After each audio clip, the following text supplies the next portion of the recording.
Again, thank you for joining the Nierman Practice Management Tuesday evening webinar. We have a great topic in store for this evening, as usual, emerging trends in medical billing and dental sleep medicine. So thank you everyone for taking the time to join us this evening and expand your knowledge in this area. We have two amazing speakers with us this evening, Rose Nierman, the founder and CEO of Nierman Practice Management, as well as the creator of the Dental Writer software. Also with us, thank you so much, both of you, for joining this evening, Dr. Mayoor Patel, who has a thriving sleep and TMD or craniofacial pain practice in the Atlanta area. Dr. Patel is a very decorated professional in this field, diplomat of, just to name a few, the board of American Board of Dental Sleep Medicine, American Board of Craniofacial Pain, Orofacial Pain, and the list goes on. So we have some great education in store for you. And again, thank you two so much for taking the time. Thank you, Courtney.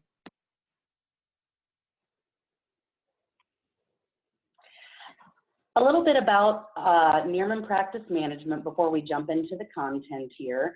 As I mentioned, Rose Nierman is the creator of the Dental Writer software, which I know many of you on this evening already have and utilize in your practices to expand your sleep, TMD, any medically necessary services that are provided in the dental practice. We also offer medical billing services, cross-code hotline, some amazing seminars we'll touch on a bit later, as well as Medicare DME application services and other education opportunities. So whether you're looking for education, solutions, we've got it all here. As well as our medical billing in dentistry forum. If you have not yet checked it out, dentalwriter.com/forum is an excellent resource to browse questions that have already been asked. And if it hasn't yet, feel free to post it, and we're more than happy to get back with you on that. So with that, Rose, over to you. All right, Ms. Courtney. And again, I'd like to inform you that the moderator tonight is Ms. Courtney Snow, our Director of Training and Implementation. So thank you for the wonderful introduction, Courtney, and for all that you do. Okay, let's get started here. The key to, of course, medical billing, any of these procedures, is medical necessity. That's what's going to get you coverage. And tonight we're going to go through what is going to show medical necessity. And recently there have been some changes in medical policies that we keep abreast of, and we wanted to get you up to date on those. Now, when it comes to medical necessity, it's all about diagnosis codes. You've heard location, location, location. Well, with medical billing and dental sleep medicine and TMD, it's diagnosis, diagnosis, diagnosis. So I'm going to show you a few ICD-10 diagnosis codes. There's thousands of them and hundreds that we'll use in the dental practice for billing medical. But I wanted to show you why ICD codes do matter. As you can see from the screenshot, the section 21 has the G47.33, and this is the why of services being provided. And that particular ICD-10 code is for OSA. So your key to success, whether it's dental sleep medicine, TMD, oral surgeries that you're billing to medical, is having at least one diagnosis code. And some of the topics we're going to be expanding on this evening, so everybody sees a little roadmap where we're going. As Rose mentioned, we've seen some updates to particularly the medical coverage policies for sleep treatment services. Some really exciting new medical coverage policy statements relating to frenectomy. One of the most exciting things that we've seen recently for coverage of pediatric airway and orthodontic appliances, as well as some new codes for diagnosis codes for myalgia. And one of the little known facts or best kept secrets in the industry is that Nearly 40 states have TMD mandates these days as well, where the benchmark policies are required to cover treatment services for temporal mandibular joint disorders. We're also going to show you a quick slide on our user conference coming up this fall, so we hope to see you all there. All right, so speaking of diagnosis codes and medical necessity, let's look at some of the emerging trends out there. We've been seeing some policies that are coming out and saying, yes, we will pay for tongue tie if the patient has a tongue ankyloglossia.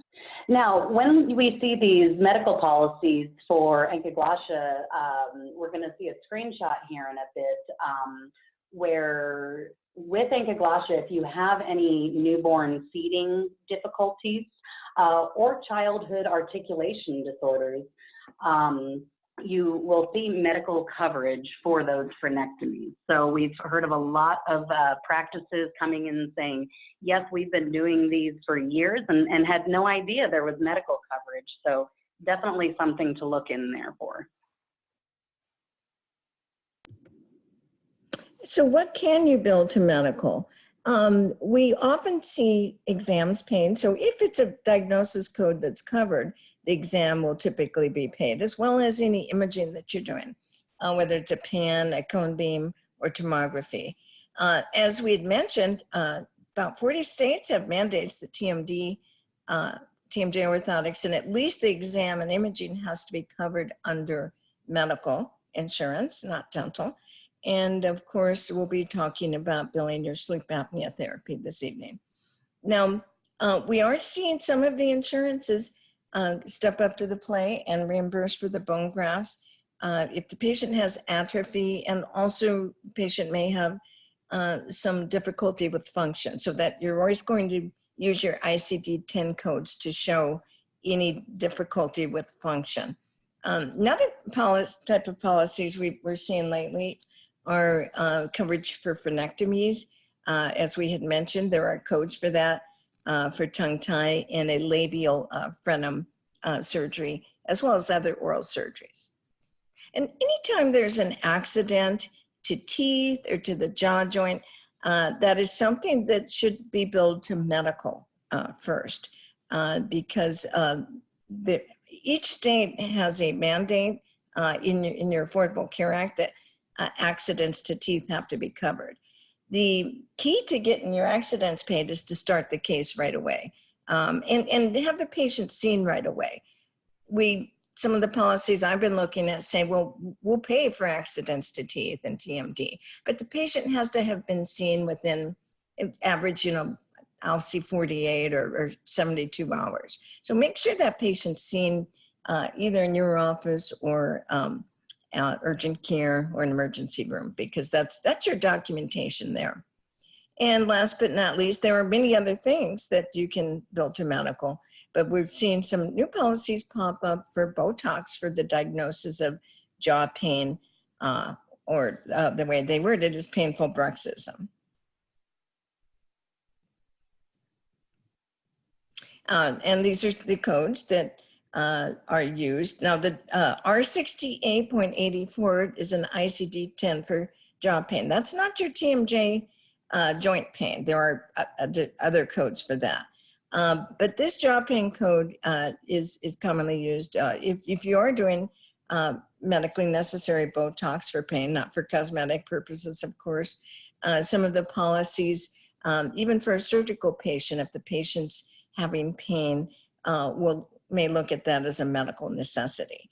The next ICD-10 code that you're seeing is a diagnosis code, again, to justify Botox, other somatoform disorders, painful. That's actually the ICD-10 code for bruxism. Again, you're not going to use it with your TMD claims, because then it would be considered probably a dental night guard. But with the Botox for medically necessary pain, then that's the code of choice. Interestingly enough, that code is in the stress-related disorders of the ICD-10 book. So that's important to know. But there's another sleep bruxism code as well that's very useful. And again, with your TMD cases or any type of oral facial pain, dentists probably aren't going to be utilizing the migraine codes because there are specific codes, as you can see, for jaw pain, for bruxism, even for your TMJ disorders.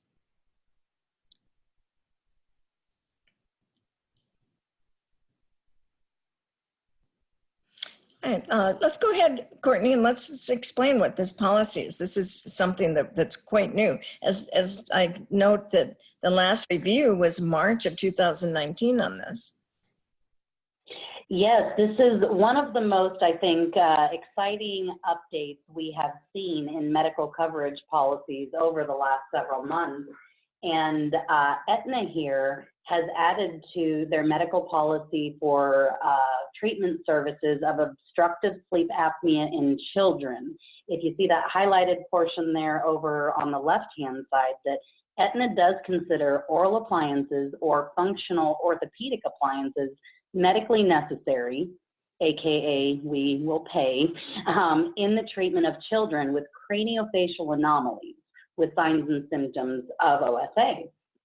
So, of course, the next question we typically get is, well, what craniofacial anomalies are going to be considered for this? So we have a nice little slide here lower down in the policy that outlines those codes.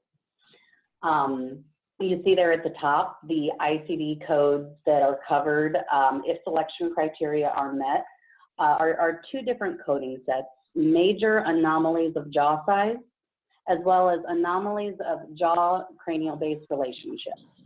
And interestingly enough, you'll see there, Aetna has added to their policy in those brackets that these two coding sets are what they consider craniofacial anomalies that obstruct the upper airway. Later in the policy, when they talk about the covered CPT and HCPCS codes, they actually do list E0485 and 86 as the codes that are covered for children with craniofacial anomalies, which is interesting because we typically see in medical policies that E0485 is not considered a covered benefit. So we do see these variances in medical policies across different insurers. So always great to look at the medical policy.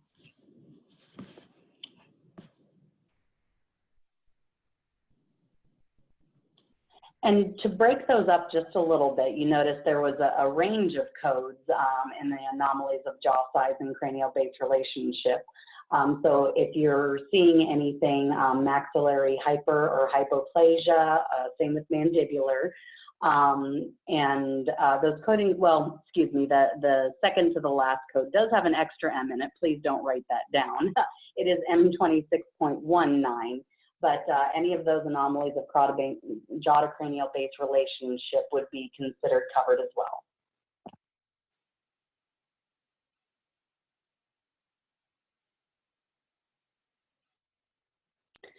Now, another thing we've been seeing, this isn't necessarily a brand new thing, but there have been updates to the new Medicare cards that have been issued. This started last year. They took a good long year to issue brand new ID cards to all Medicare patients, and they did it in phases. We now have a drop dead date for when you need to start using the patient's new Medicare ID number. We are still in a period where either or will be accepted. That will last through December 31st of this year, where you can use both. But starting January 1st of 2020, Medicare has stated that you must start submitting your claims using the MBIs, or basically the new Medicare ID numbers. So keep an eye out for that. The card shown on the left-hand side of the screen is what the previous cards look like, and on the right is what you should be seeing now.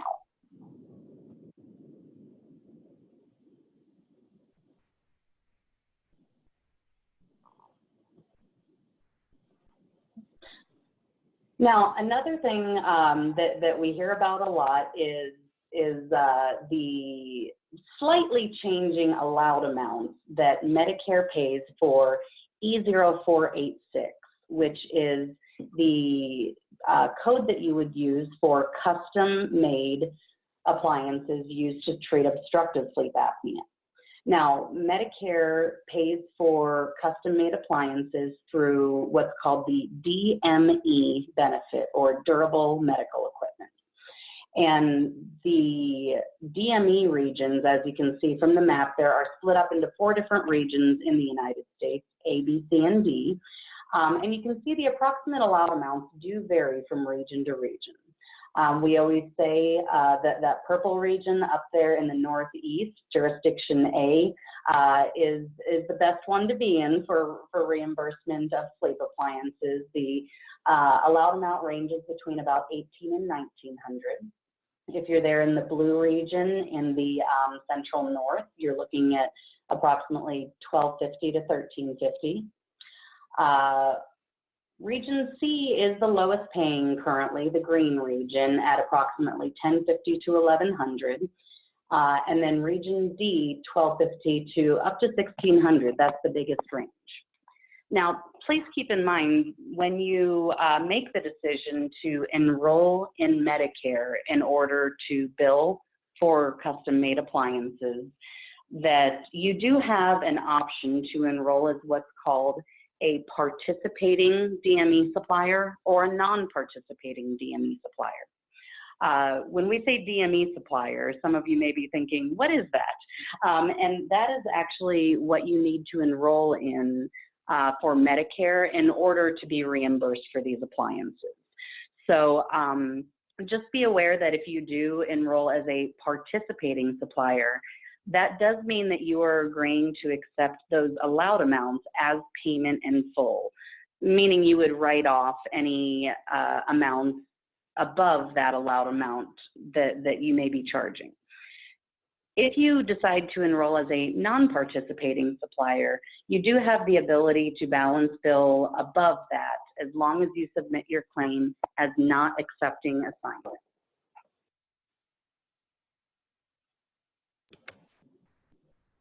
I find this interesting, Courtney, that the growth of billing of oral appliances to Medicare. It's amazing that in 2014, 24 million was submitted for the code E0486 for an oral appliance. Went all the way up to 54 million in 2016 and jumped to 65 in 2017. So I'm anxious for Medicare to release the 2018 stats and see the growth, but it's really growing quickly. Absolutely. We're on pins and needles for those 2018 numbers. That's right. And now we did a survey here at Nierman Practice Management of the average fees that were paid by insurance companies around the nation. And you're going to see some pay less, no doubt about that, and maybe even some insurers pay more. But the average fee so far this year that's being reimbursed for the oral appliance for E0486 is currently $28.53.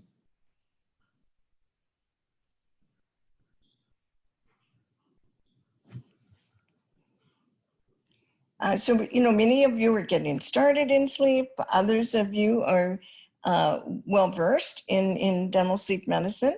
But the most important thing to know is that what is required is going to be in your documentation and in the physician's documentation as well. So typically what we're seeing, of course, you're going to need a copy of the sleep study. Private commercial insurance will want to see that sleep study. And recently Medicare did confirm that it needs to be within the last 12 months. So we're expecting the commercial carriers to go with that as well. Another thing that's required, of course, is your prescription from a treating physician. This actually can be different from the diagnosing physician. For instance, the prescription can be from a primary care whereas the sleep study, of course, is going to be signed off by a sleep physician. Now, if the patient has severe OSA, you're going to want to show that the patient is intolerant to CPAP or CPAP is contraindicated.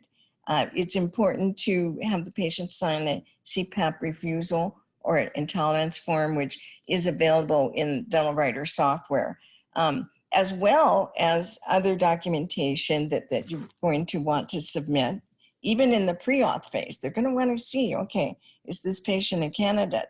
If the patient has mild OSA, your documentation should show one of these: history of stroke, hypertension, artery or ischemic heart disease, impaired cognitions, mood disorders or insomnia, or excessive daytime sleepiness, based on, most of the insurers use the Epworth Sleepiness Scale to get a score to see if the patient has excessive daytime sleepiness.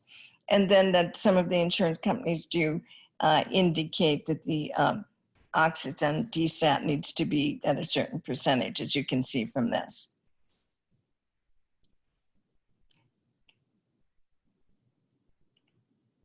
But there's more.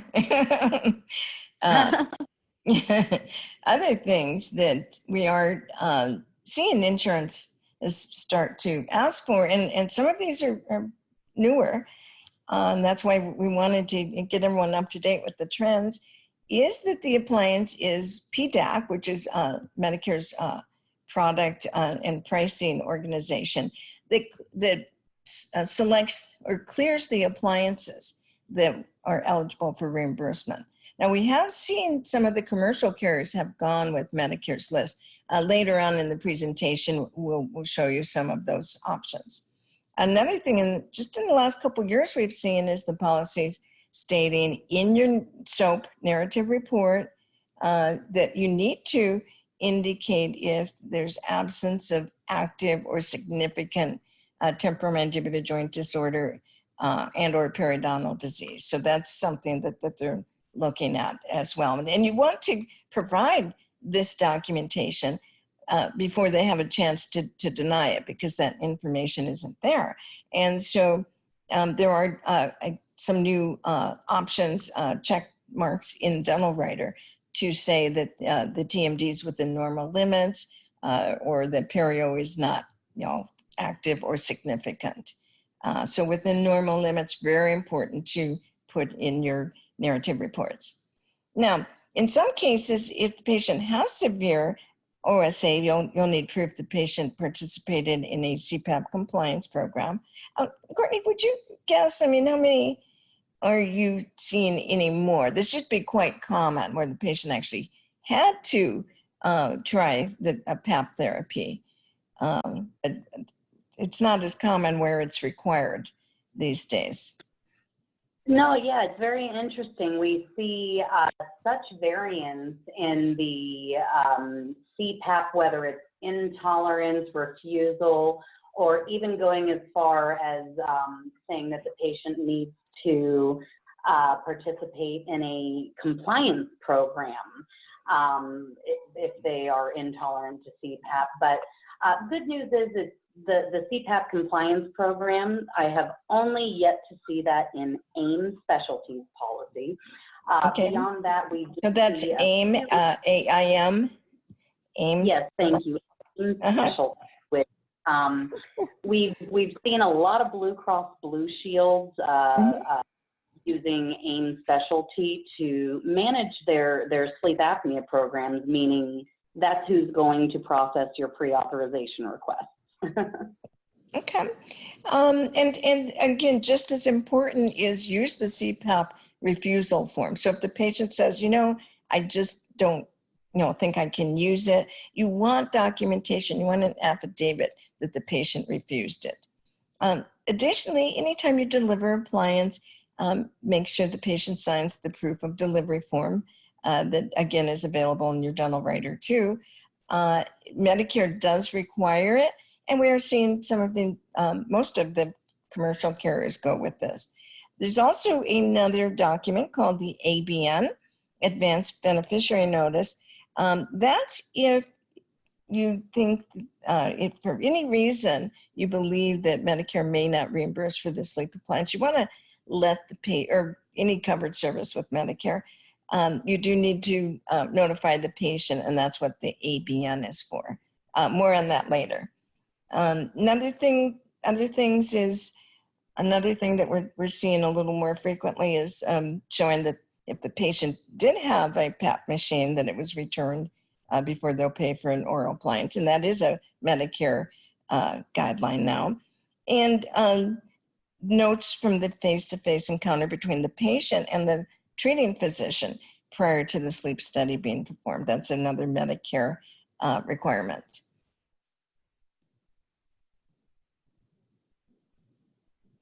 And so speaking of turning in the PAP machine, last year Medicare turned on their claim edits saying that if the patients had same or similar equipment, that it may be denied.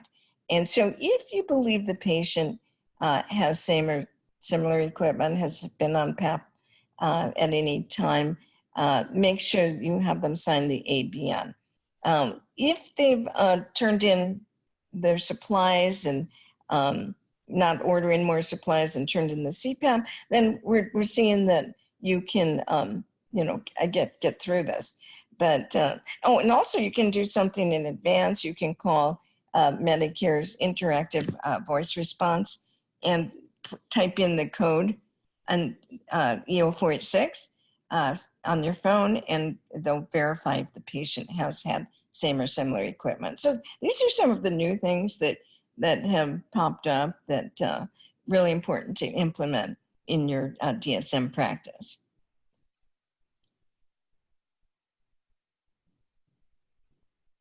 Now, if you have gotten a denial from Medicare that the patient had same or similar and the claim was denied, you do want to send in, this is a standard Medicare form, by the way. It's like an appeal form stating that patient was intolerant, it's already returned the PAP machine, no supplies are being ordered, the physician prescribed it, and so on and so forth. So this is, again, something very important that our dental writer users are using to for those denials for same and similar.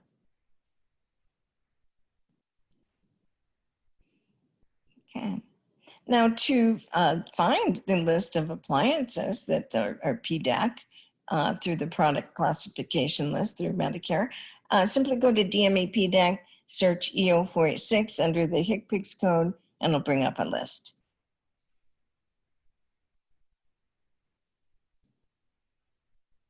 And these are the 2018 and 19 PTAC list editions for the sleep appliances. And as you'll notice, they mention the product name, the manufacturer and or distributor, and the codes as well. So these, you can, as you can see, the new ones are being added quite frequently.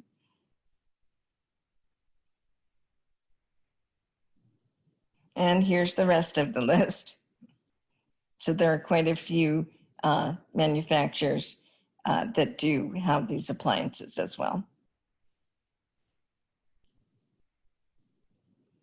All right, so now let's go ahead, Courtney, and let's talk about, maybe show a couple medical coverage policies that are new.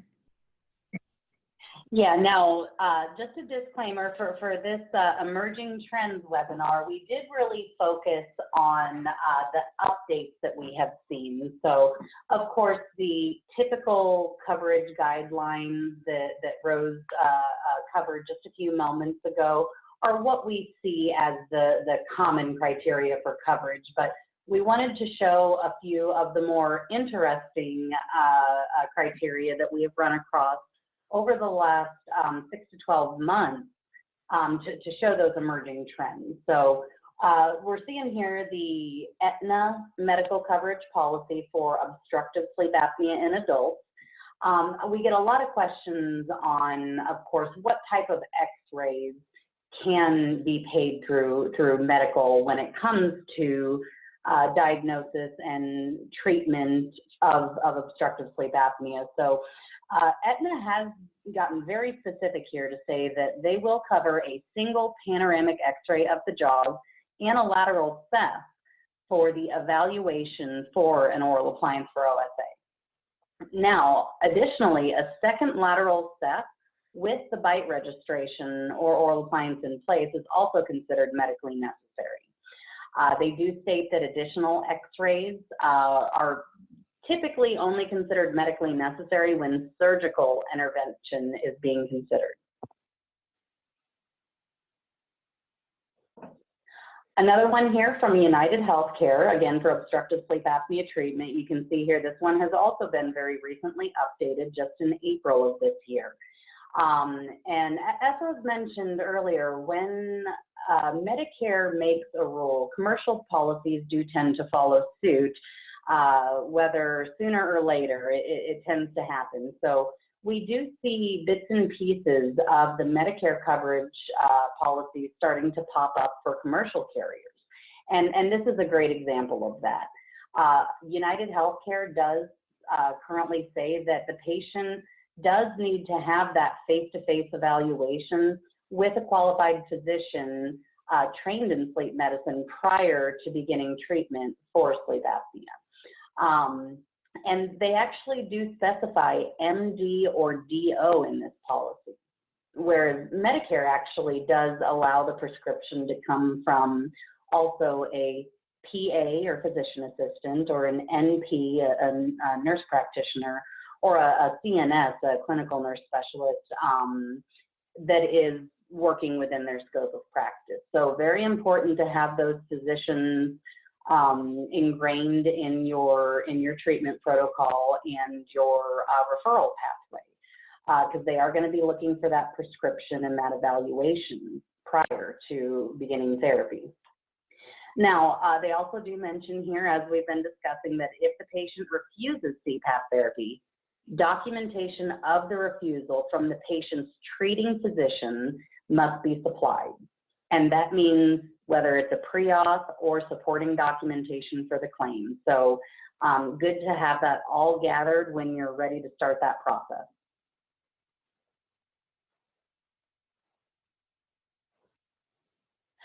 Another big update we've seen is with Humana. The effective date of this one is August of last year, but they did add a blurb that says, you'll see there the highlighted portion at the bottom, that for individuals that have been diagnosed with severe OSA, an initial trial and failure of a CPAP for a minimum of 90 days is recommended. So again, those notes from the treating physician are going to be very important to getting medical necessity established with Humana.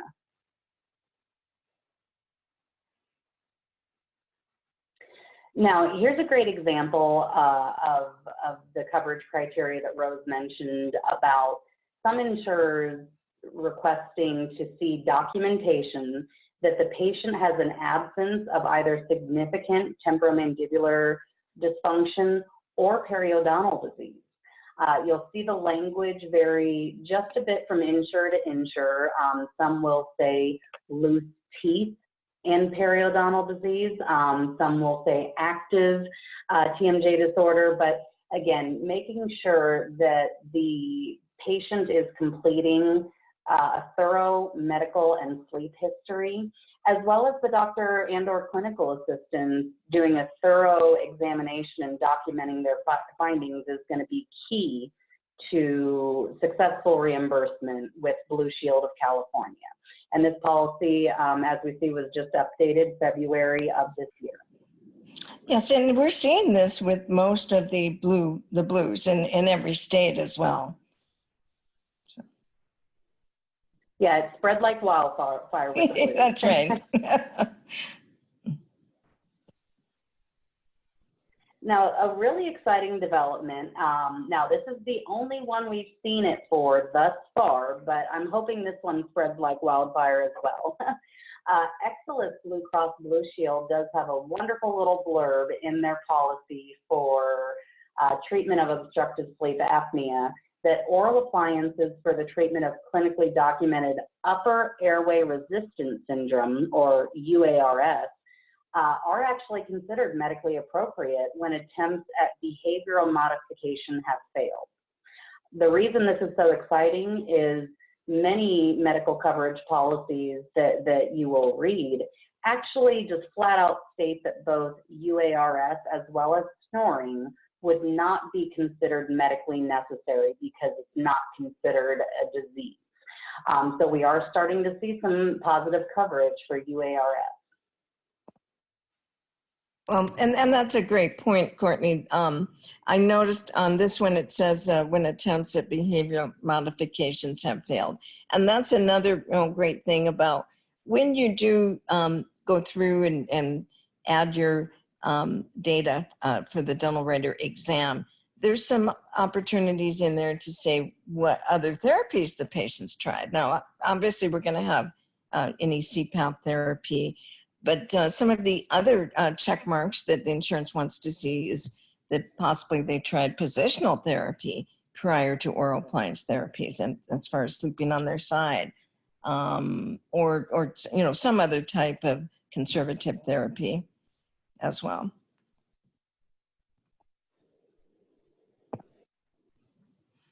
And this is another new development that we've recently seen is we noticed many medical policies are now paying for mucositis when the patient has had chemotherapy or radiation treatment. So we finally found a place to use the laser and bill that to medical, which is very, very effective treatment for mucositis. And as you can see, it all comes back to medical necessity and ICD-10 diagnosis code. So there's a code for that, oral mucositis due to anti-neoplastic therapy or radiation, and even one for adverse effect of medications. So it tells a story. And so those would be the codes. In fact, we're looking, as we look through policies, we did notice that Florida Blue and some of the other Blue Cross Blues of different states do state that they put in writing because the insurance companies do have to be transparent. And so these are easily found if you do searches for medical policies for mucositis. And this one is saying that it does meet the definition of medical necessity and for the prevention and or treatment of mucositis for those members undergoing cancer treatment.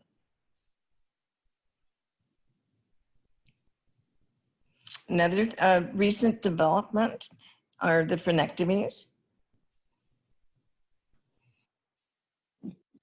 Yeah, with Aetna, we love to use Aetna as our example for medical policies because I do tend to find they are very specific in their coverage criteria. So again, we're seeing a policy just recently updated May 30th of this year that, again, in black and white, we love to have it in writing, that Aetna considers the inferior lingual frenectomy or lingual frenotomy for ankylosing medically necessary when newborn feeding difficulties or childhood articulation problems exist. So again, for those of you that have already been doing frenectomies or considering it, this is a really exciting development there. And we've seen lots of good coverage updates in policies for pediatric ortho as well. So lots of great new pediatric coverage in lots of different facets here. So looking at the orthodontic coverage, if you've not heard yet, part of the Affordable Care Act actually does specify that medically necessary pediatric ortho must be covered under the medical policy. So here's a great example from Blue Cross Blue Shield of North Carolina that states that orthodontics for pediatric patients for treatment of severe malocclusion or dental misalignment may be considered medically necessary. And they do a great job here of outlining what the documentation that they're going to be looking for is. So we see here, they say we either need to meet A or B. I always love to look out for the ands, ors, ifs, or buts in these policies, because it can change the documentation that's going to be required for your pre-authorization or your claim filing. So under A, they do mention that treatment of malocclusion that contributes to TMJ syndrome is going to be considered medically necessary, or a treatment of a malocclusion that contributes significantly to any one of the following 3 items below it: speech abnormality, pre and post-surgical orthodontics as part of a treatment plan for orthognathic surgery, or of course, trauma is typically a slam dunk for medical coverage. So significant intraoral trauma while chewing that is related to malocclusion. Great news is there's some wonderful diagnosis codes that specify those malocclusions and dental misalignments. And for those of you with DelRed, they're going to be built right into the assessment tab for you. Now, this policy also does go on to expand and say this is the documentation requirements for these pediatric orthodontics. So they outline what they're looking for to support severe malocclusion. They are looking for a written report from the attending pediatrician or qualified medical specialist. I love the third one because they do even specify the type of imaging or x-rays that the orthodontic records can include, such as the SEP or cone beam, extraoral and intraoral photos, as well as a panoramic film. Now, some of you may be thinking, well, what exactly do they consider a severe malocclusion or dental misalignment? When can I use those diagnosis codes? And you'll see there, I won't read them all out to you, but you can see there under number 4, letters A through K specify the different conditions that would qualify under a severe malocclusion or dental misalignment, such as anterior open bites of at least 4 millimeters, impacted teeth, excessive spacing, crowding, and there's, as Rose likes to say, there's a code for that. There are codes for all of those. The last one down there does specify that they are looking for that orthodontic plan of care or contract that indicates when the initial placement of the appliances will take place, and additionally, how many months the adjustments are planned for.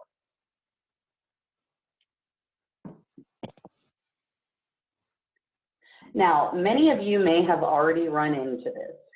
It's not necessarily a brand new thing. We have been seeing this for the last few years, but we do see an influx of the services that dental insurers will actually deny if you try to bill them first and say, hey, you need to submit that to medical first, and only after we see that processed claim from medical, whether it's a payment or a denial, will we consider the charges. So even, I always like to say, for those offices that have been trying to avoid medical billing, it's coming anyway.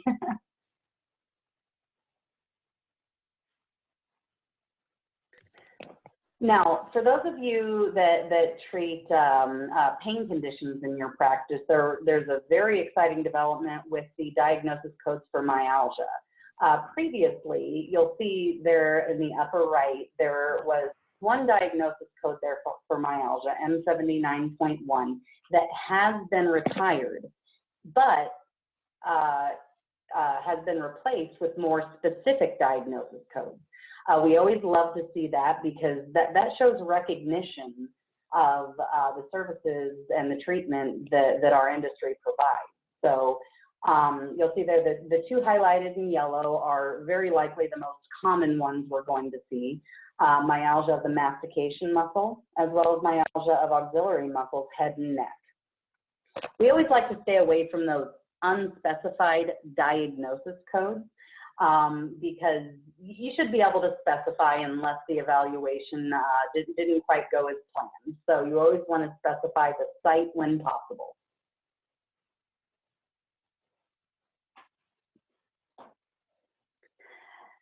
Now, for those of you with the DelRed software, or those of you that are considering it, we do have a really amazing new module that is going to be available in our upcoming update in just a few weeks here.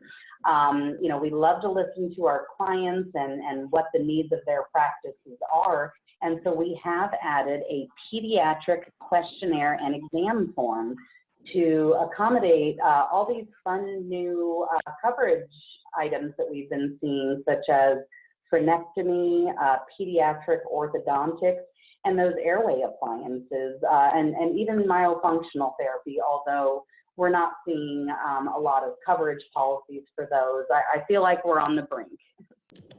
Yeah, I do too. And, you know, in addition to adding the pediatric airway symptoms, we have added, as Courtney mentioned, symptoms and exam findings for myofunctional therapy. And again, even, you know, I think that reimbursement will pick up on that, but it's also very nice to have a nice report to give to the patient or the parent as well.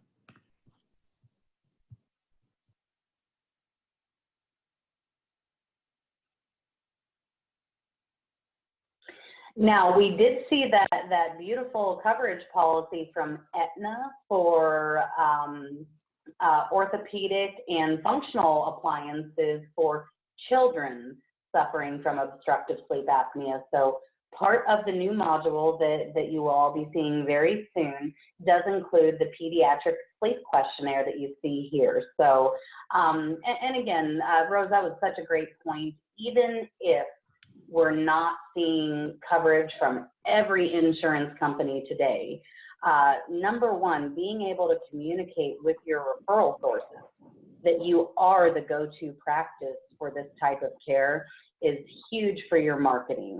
We've had tons of clients tell us, I don't know if I would have landed some of my mutually beneficial referral relationships without the narrative reports that are generated from DelRed. And additionally, we have to start billing for things for them to ever be covered. So even if there's not a coverage policy yet, we got to get on it in order for it to happen. Absolutely. And of course, that collection of medical history is always so important. We have made some adjustments to the standard medical history to be more appropriate for your pediatric patients as well.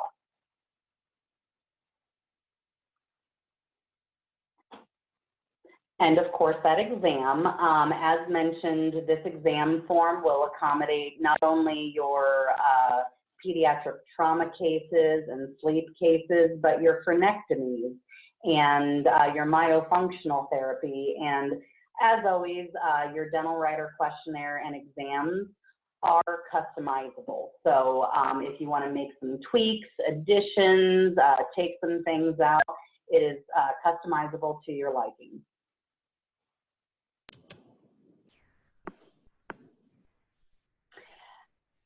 Again, back to the importance of the diagnosis. We have built in the diagnosis codes for all those conditions and treatments that we've been talking about here into nice check boxes so you don't have to go digging for them. We have them right in the pediatric module on the assessment tab. So your doctor and/or clinical assistants have them all right in one spot to simply check off during the exam.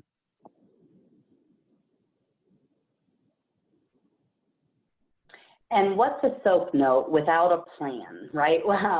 We have some excellent plan items available for, again, all those treatments we've been talking about. And the great thing is we do our best to match the language in the insurance company's medical policies, so there's no question as to if this is a medically necessary service or not. So these are, again, going to be key for getting those pre-ops approved or those claims paid.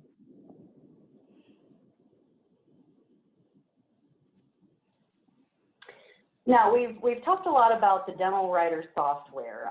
For those of you that don't have it, or maybe those of you that are new to it, we really make the process as streamlined as possible from the patient collection of history, whether it's sleep history, TMD history, the pediatric history, all of that. Is able to be filled out either online by the patient or the parent, or chairside if the patient is not able to complete it online. That's easily imported right into your patient list, where your doctor and clinical assistants are able to access and complete their exam. With just a few clicks from there, Dental Writer is going to generate your narrative reports or SOAP notes.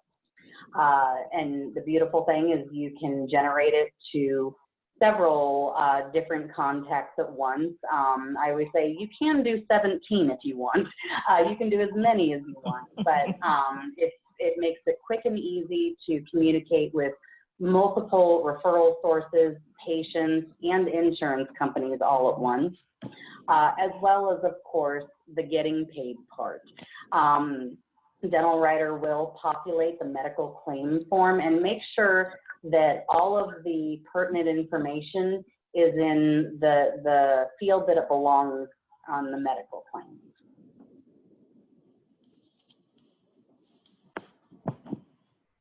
And of course, as I mentioned, your software is customizable. So we do realize that just like patients, every practice is a little bit different. Every practice is a snowflake. So that's why we put such huge emphasis on the customized features in Dental Writer to be able to add your own items to your questionnaires or exam, and even some fun bells and whistles like making sure your logos are on your letters, and that you can really massage the language in the letters to your liking. Of course, what's a software without the support? Our client support is something we take great pride in. We have a wonderful team of dedicated professionals that can help you not only with how to use the software, but probably even more importantly, how to communicate with your referral sources and those medical insurers to make the reimbursement process as smooth as possible. Some of the things that we do offer as part of our support in the Dental Writer Health Center, not only do we have live webinars like tonight, but we record all of them and put them in our study club library. We have both clinical as well as medical billing topics, and those are available to you as a Dental Writer customer 24/7, where you can pause and rewind. As mentioned earlier, we do have a wonderful forum and knowledge-based articles as well. We do these study club webinars very frequently. We're lucky enough to have our clinical director of education, Dr. Mayoor Patel, host many of these to really further your education in dental sleep medicine and treatment of TMD and craniofacial pain as well. If you haven't yet, before we get over to our Q&A session, I do want to invite you to check us out on Facebook. We do have lots of wonderful videos, as you can see there in the upper right, tons of different testimonials from different clients who utilize the software or have been to our continuing education seminars. We also like to have a little fun. You'll see there on the left our Director of Education, John Nierman, taking over the piano bar at the AADSM weekend over the weekend. So, you know, we do like to have a little fun with it too.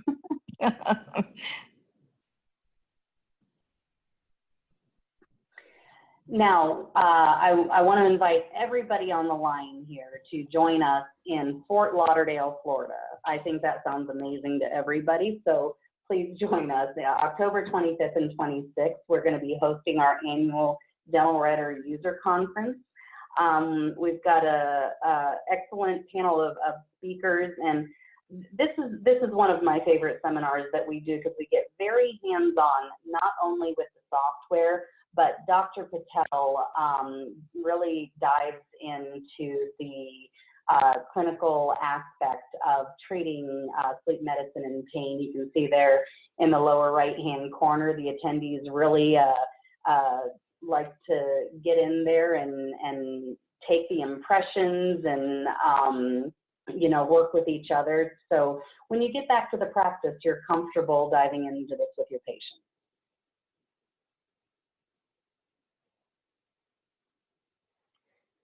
Now, we are going to open up to our Q&A session in just a moment here.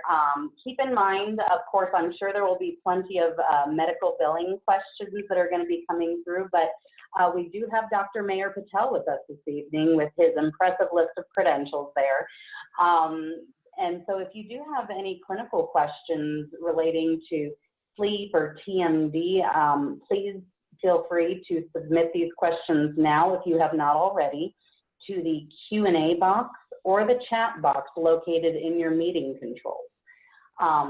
We'll go ahead and open up the floor, and we'll keep an eye for any of those. And while everybody gets their questions submitted, I want to remind everybody as well that we have some wonderful seminars. This is just the next couple months, so you can see the full schedule at niermanpm.com.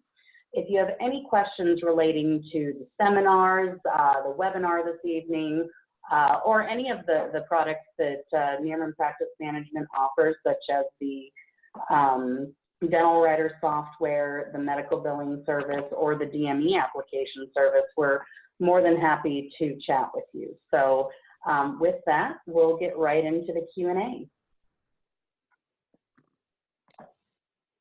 Okay, great. So our first question here is, what is the age of the sleep study presently for commercial insurance? That's a great question. As we mentioned, we did see that Medicare did announce recently, or at least confirm, that it needs to be for Medicare within 12 months. We are seeing commercial carriers historically will be anywhere from sometimes 3 years. I've seen up to 5.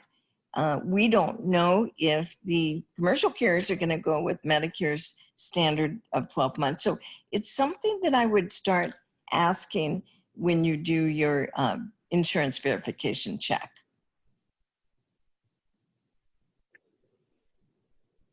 Great, thank you, Rose. The next question we have here is related to the pediatric coverage for orthodontic conditions. And what procedures can you bill when you have a patient that is being treated for pediatric ortho? Yeah, the policies actually gave many opportunities and examples. We are seeing that functional appliances seem to be rising to the top. I think every state in the US does have pediatric ortho coverage too. If they don't have dental and it's straight wire orthodontics, then I would have to go over to the medical. But mostly we're seeing the either functional appliances and some of the insurance policies have started to indicate that they would pay for a sleep apnea appliance for obstructive sleep apnea. Great, thank you. Next question. Actually, we have 2 in a row here related to laser. We did see that positive coverage policy during the presentation for low-level laser therapy for prevention or treatment of mucositis for cancer patients. Have we seen anything for the laser usage for Bell's palsy? Oh, that's a great question. I believe that it would be very possible that the insurances would pay for that. Again, some of them have, except the laser code itself. There is a code just for laser, using a cold laser. Others you would want to use the code for whatever procedure you're doing, not necessarily the technique. Okay, so I see there's also a question here for the night lays. And again, you would use the procedure codes for the actual procedure that you're doing if they don't cover the laser. Great, thank you. Next question, is there a claim filing period to file from sleep study to the appliance? Courtney, what are you seeing on that recently? No, great question. So, you know, it does vary from insurer to insurer, but we have seen Medicare through redetermination requests state that they want to see that sleep study performed within 12 months from the sleep study to the delivery date. As Rose mentioned, we do see variance when it comes to commercial policies where some will state in the medical policy 2, 3, 5 years.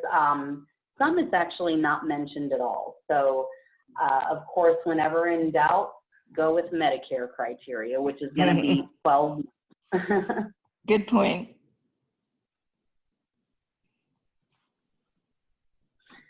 Okay, great. We've got another question here. How can I find out if my state is one of the 40 mandated states with the TMD coverage? We actually had put together some mandate sheets for TMD for your state. So please, you know, if you want to find out if your state has the coverage, we can send you the one page. We can email it or fax it to you, showing the exact wording of the mandate for your state. So just feel free to contact us at at dentalwriter.com. Great, thank you. Now we have a really interesting question next.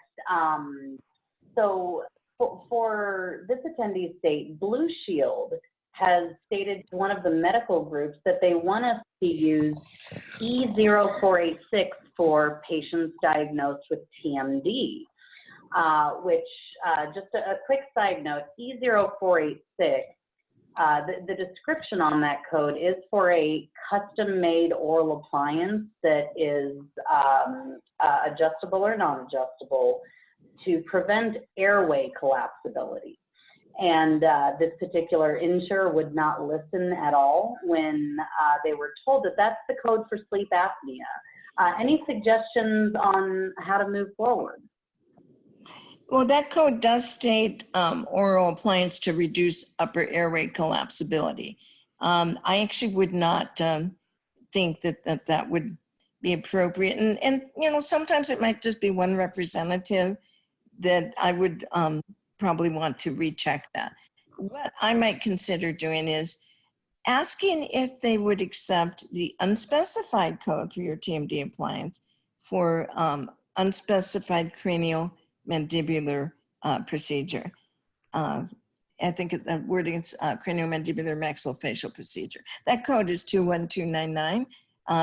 Either way, you're going to need a narrative report showing what you did, but that would be what I would do. And some of the insurance companies want the occlusal orthotic device on a medical claim, the D7880. So I would give them those two codes and say, okay, which of these would you accept? And that's what we're finding. It's usually one of the two, the D7880 for occlusal orthotic device or the 21299 CPT code for craniomandibular procedure.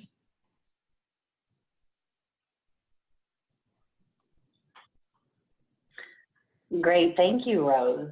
That looks like it's the end of our string of questions, unless anybody has a last-minute submission. I want to thank everybody again for joining us this evening. I know it's getting pretty late for you East Coasters, so we will wrap it up this evening. But again, if there were any questions that you didn't get a chance to, or you think of it right after you get off the webinar here, please feel free to email us at contactus@dentalwriter.com, and we're more than happy to look into it for you. All right. Thank you, everybody, for taking the time out to attend our webinar this evening. And thank you, Rose and Mayoor, again for joining us this evening. We must have taken care of all of the clinical questions during our last Q&A session with Dr. Patel. So thank you so much, Dr. Patel, for joining us. Not a problem. It's a pleasure. All right. Good night, everybody. Thank you. Good night. Thank you, everyone.